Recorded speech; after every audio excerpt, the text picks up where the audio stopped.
Magandang umaga mga ka-happy hour.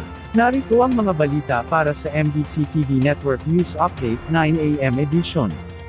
Cesar Chavez at Angelo Palmones pinarangalan sa 20th Gandingan Awards. Yan ang MBC TV Network News ni Mika Rasing ng DZRH Digital. Sa muling pagtunog ng Gandingan, muling pinatunayan ng kauna-unahang himpilan ng radyo sa bansa ang DZRH ang husay nito matapos makasungkit ng 2 parangal. Bit-bit ang temang pakinggan, tinig ng kalikasan. Para sa kanilang ika-20 taon, pinarangalan ng award-giving body ang mga pambansa, local at community-based organizations ng media, pati na ang mga mamamahayag na patuloy na kumikilos laban sa mga banta sa kapaligiran. Kabilang sa mga binigyang pagkilala ang special on Saturday anchor na si Cesar Chavez bilang Best AM Radio Program Host. Sabi kanina ni Direktor Mark Chico, ang Gandingan ay hamon sa media para hindi lang nagdadala ng balita, kundi upang maging kasangkapan ng kaunlaran.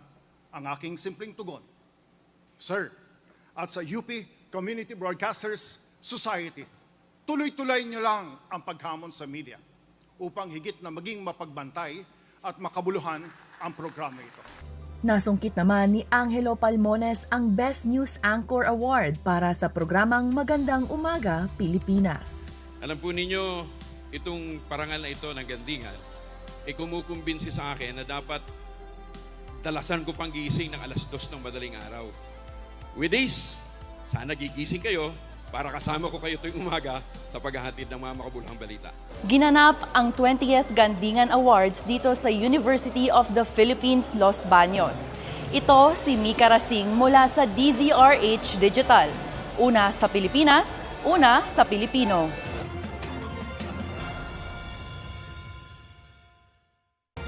Samantala, panukalang pagpaliban sa BSKE, inihain sa Senado. Inihain ni Senator Amy Marcos ang Senate Bill No. 2067 o panukalang batas na naglalayong ipagpaliban ang barangay at sangguniang kabataan elections mula sa November 2026 patungong October 2027 dahil sa pangamba na maaring hindi makaboto ang maraming Pilipino bunsod ng mataas na pamasahe dahil sa mahal ng krudo. Iginiit sa panukala na kung maipagpapaliban ang halalan, tuloy-tuloy ang magiging serbisyo ng mga opisyal ng barangay, isang malaking tulong umano upang matutukan nila ang pagtugon sa pangangailangan ng kanilang komunidad sa gitna ng krisis. Bukod pa rito, ipinuntod din na aabot sa 16 bilyon pesos ang gagastusin para sa BSKE ayon sa Commission on Elections, maliban pa ang karagdagang gastos sa Philippine National Police, Department of Education at mga lokal na pamahalaan.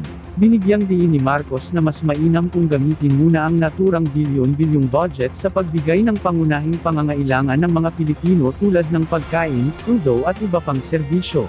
Ayon kay Marcos, kasunod lang din umano ng undas ang eleksyon kung kaya't inaasahan aniya ang dagsang biyahero at mataas na singil sa pamasahe. Iginiit ng senadora na mahalaga ang undas sa mga Pilipino bilang panahon ng pag-alala sa mga yumaong pamilya, kung kaya't dapat aniyang hayaan na muna ang mga Pilipino na magdasal at alalahanin ang kanilang mahal sa buhay sa Nobyembre na walang abala ng eleksyon at pamumulitika. At yan ang mga balita para sa MBC TV Network News Update 9 AM edition. Abangan ang mga susunod na balitaan mamaya para sa 10 AM edition.